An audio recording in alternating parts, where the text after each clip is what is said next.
Broadcasting live from the Business RadioX studios in Atlanta, Georgia, it's time for Atlanta Business Radio. Brought to you by OnPay. Built in Atlanta, OnPay is the top-rated payroll and HR software anywhere. Get 1 month free at onpay.com. Now, here's your host. Lee Cantor here, another episode of Atlanta Business Radio, and this is going to be a good one. But before we get to our guest today, this work would not be possible without the support of our sponsor, OnPay. Please support them so we can continue to share these important stories. Well, our guest today is with LexisNexis Risk Solutions. His name is Flavio Villanustre. Welcome, Flavio. Thank you very much, Lee. I'm glad to be here. Well, before we get too far into things, tell us about LexisNexis Risk Solutions. How are you serving folks? I can tell you a little bit about us and how we are doing here. LexisNexis Risk Solutions is a global information company. We typically serve corporate customers, and we have presence in almost every country out there. We provide risk solutions. These are risk management solutions to entities like banks and financial services and insurance and government and healthcare. And we are, of course, in these rough times for everyone, trying to help as much as we can as well with global data for good type of initiatives, including some COVID-19 tracker initiatives and other things, trying to help the world community as much as we can. Now, talking about using data for good, can you tell us a little bit about how you can help kind of with this COVID-19 social mapping, the global social mapping? How can you kind of, and what data are you using, and then how can you use that to kind of get a better handle on things? Absolutely. We have a number of initiatives as part of our own organization and our parent company, RadioX Group, to help humanity, help communities with a number of data for good initiatives. And in the current times, certainly data for good in COVID-19 times is extremely important. We have a number of individual initiatives there within COVID-19. One of those is we are doing research, and this research is doing the analysis of the spread of the disease. We did something similar for the Ebola crisis a few years ago, and we are hoping that with this type of research we can help experts and researchers and communities better prepare for the spread and the evolution of the disease. Additionally, we have also built a number of sites and components online for people, and people could be researchers or even general public, to access to have a better understanding of how to prepare resources and to also plan for the potential for the evolution in each one of the communities. And in the case of one of these solutions, even up to the county level in the U.S. Now, when we're kind of dealing with this, let's speak specifically about the United States. Well, when we're dealing with a pandemic of this kind, how important is it to identify the at-risk population so that the right kind of resources are available for the people who need it most? That is extremely, extremely important.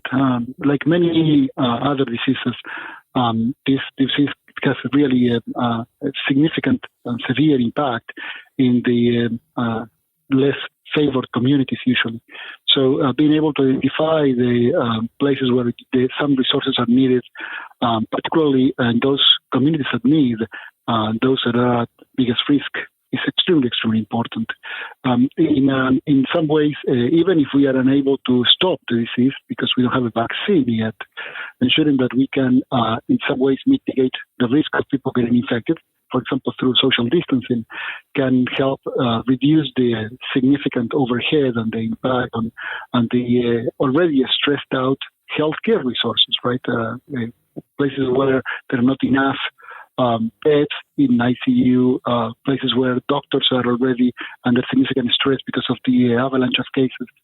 And some of the areas that are very, very important have to do with looking at those healthcare resources and looking at utilization and availability across the U.S. and seeing how they map to those areas that have the biggest risk of spreading the disease. If we can at least control the total volume at any given time of patients, it doesn't exceed the capacity in those institutions and those medical personnel, we can potentially ensure that those patients get the right attention at the right time. Again, this is something that has the biggest impact in communities that are usually the least favored one. That's why it's so important to pay attention to this. But the flip side is also important, right? Like in the communities that aren't being as affected right now as much as the ones that are kind of in a critical situation, they might have capacity or equipment that might be able to be shared with these other communities. Isn't it important for them to have that information as well so they can say, you know what, maybe we don't need all these ventilators. Maybe we can share some of these to somebody else in the area that maybe is being harder hit? Oh, that is absolutely right. You are absolutely on the spot there. It is important to think of this as a global disease. And even if we look at the U.S. scope, it is global in the U.S. Certainly, there are some areas of the U.S. that are now heavily affected, but that doesn't mean that other areas that are less affected should not take an active role and help with the resources they have. This reminds me of over the last 5 years or so, we built a system for an organization called Global Business Coalition for Education. The system is called REACT, and it was a system, and it is a system meant to connect resources with those in need.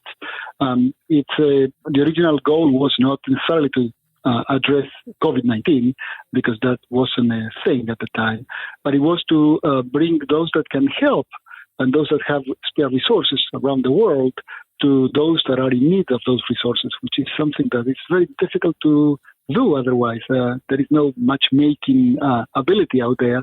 So this has been quite successful, and I think something similar should happen here in the U.S. Now, there is the possibility that in a disease that spreads so quickly, like COVID-19, you might end up playing whack-a-mole, where you whack one area, you put enough resources there, and then the resources that you took from a different area are now in high need in that other area. So we need to be careful to ensure that we understand the evolution of the disease and how we control that evolution as much as we can, of course, to not get in a situation where the efforts to help certain areas in need are in detriment of other areas that will be in need later on. Now, what lessons do you think, when we're looking back, when this is kind of more stabilized, what lessons are we going to learn to be better prepared for future pandemics? I think there will be quite several lessons that we will learn. Certainly, the understanding that in some cases, some of our, I know that we are humans and we've been humans for a very long time, and human contact is extremely important to us. But we will potentially be more understanding also of the fact that some degree of social distancing, or at least some degree of safe interaction with other humans, is important. We'll also probably understand the value of the ability to do activities remotely, and this includes teleworking and other activities as well. This might be the trigger to move some of the things that we do typically face-to-face into a more of online type of approach. It will certainly change the way we understand, I think, the impact of diseases, especially contagious diseases like this one. I think we can probably all have some reflection in the back where maybe we underestimated the impact of this type of disease at the very beginning, and that underestimation of the disease might have had a significant impact on the way the disease evolved. Perhaps, and of course, it's very easy to do this type of retroactive analysis when you are on the other side, right? But maybe you don't see this at the beginning. If we took a more active stance at the time, maybe if we started doing more social distancing initially, maybe if we did more testing or we developed testing faster, maybe if the original discovery of the first few cases was communicated faster, we would not be in the situation we are in today. So I think there are plenty of lessons for everyone. I think we can all learn this valuable lesson, and it will change the way we operate in the future. I think this will have a long-lasting impact in humanity as a whole. Now, where does kind of the work that you're doing regarding data and data solutions come in with testing? Does it have a place in the world of testing? Yes. So one of the things that I mentioned is that one initiative we have was to build this global U.S. Tracking map of areas. This is county by county. It's an interactive map online and available to anyone, where each one of these counties is flagged based on a number of important metrics. These are different dimensions that are influencing the way the disease spreads or impacts. Things like, for example, number of beds that you have available in healthcare institutions in that area, the type of socioeconomic situation and conditions in the area, and on and on. And based on this, we can truly identify these populations at risk. And of course, doing testing, even if it's not early testing, which should be ideal, but even at this point, testing is extremely important. Testing can help us identify individuals that go usually that could be infected and go undetected for a long time, and maybe because the disease does not manifest itself with any symptoms or with very low symptoms, these individuals can still be carrying the disease to other individuals. Testing can be the one tool that helps us put ourselves before the disease and stop it. If we can find some of these asymptomatic or low symptomatic carriers in the communities, and we can quickly crack down on those by ensuring that they get social isolation and treatment as available, we can truly reduce the potential for another avalanche or another peak of cases around the U.S. And of course, this is until we wait for a vaccination. Vaccine really is the ultimate solution, but that's still several months away as a minimum. Now, how do you balance kind of this kind of social mapping project with people's privacy? Well, that's an important question. So in these cases, we do not use any people identifiable data.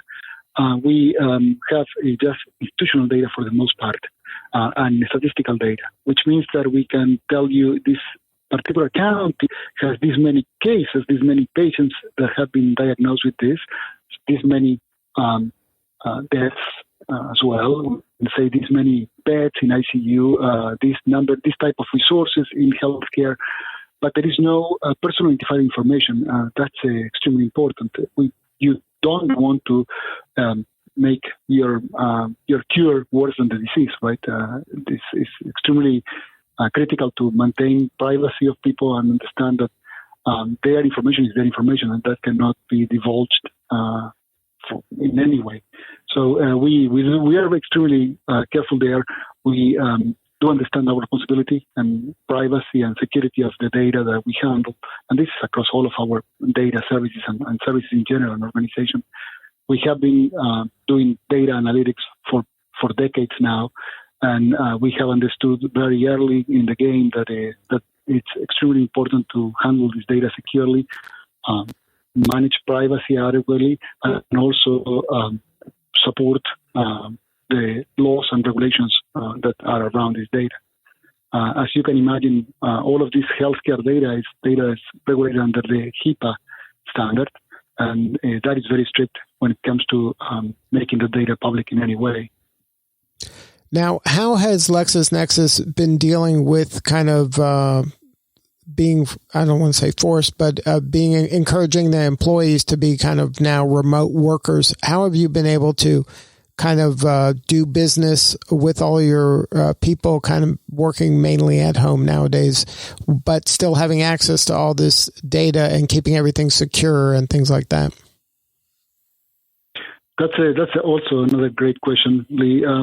We as an organization, we have always been very safe and secure minded. And this comes not just to security of the data that we manage, but also the safety and security of our employees as well. So we have a very comprehensive information security program. We ensure that we manage and control all of the cybersecurity risk, which, of course, as you can imagine, nowadays is quite high in everyone's mind if you read the news. And we ensure that our employees still have the access that they require based on their role in the organization, no more than that, of course, and that access is still securely and safely provided when they are at home, of course, using our work systems. Every employee gets assigned our own computers, our own laptops. Every employee has access to any sensitive resources through encrypted connections, VPNs, and the jargon. All of this data is encrypted in transit and at rest. All of this data is protected, and where data elements should not be disclosed to an employee, they are masked or not available directly on the access to the employee has. And plenty of other controls around ensuring that the data is available to those that need to have access to the data, but never beyond that access. And as I said before, we've been doing this for 20 years, so it's ingrained in the way we behave as an organization. Now, the other aspect to this is how we decided to ensure that our employees could have access to all of these things and continue to work properly from home. And this was also an early decision that we took because we believe that we are as good as our employees, right? Our organization is valuable just because we have the valuable talent that we have. So ensuring that the employees are safe and that we keep them safe for whatever time this crisis goes through is extremely important. So we encourage our employees to work from home, and we provide them with the tools that they need to work from home effectively. And at this point, I can tell you that this is also something that might change our minds on how much work can be done effectively from home as well. So maybe it's something to consider down the road as well if we try to force employees to work from the office, or we can have some more flexible approach to workplace. It could be a silver lining. Yes, yeah. Look, unfortunately, and humanity has been going through so many of these things over the million years we've been around, and there is always a silver lining. There is always something that gets out. Yes, this is a dramatic event. This is a crisis. This is very hard for everyone. But I think there is always something that you can learn from it, and we can get better, and we can be better just because we went through this. At some point, it will be just a memory, and some lessons that we learned hopefully will make us better. Absolutely. Well, if somebody wanted to learn more about LexisNexis Risk Solution, do you have a website? Of course. The website is www.lexisnexis.com/risk. All right. Well, Flavio, thank you so much for the work you're doing. It's important work, and thank you for sharing your story today. Thank you very much. All right. This is Lee Cantor. We will see you all next time on Atlanta Business Radio. Today's episode of Atlanta Business Radio is brought to you by OnPay. Built in Atlanta, OnPay is the top-rated payroll and HR software anywhere. Get 1 month free at onpay.com.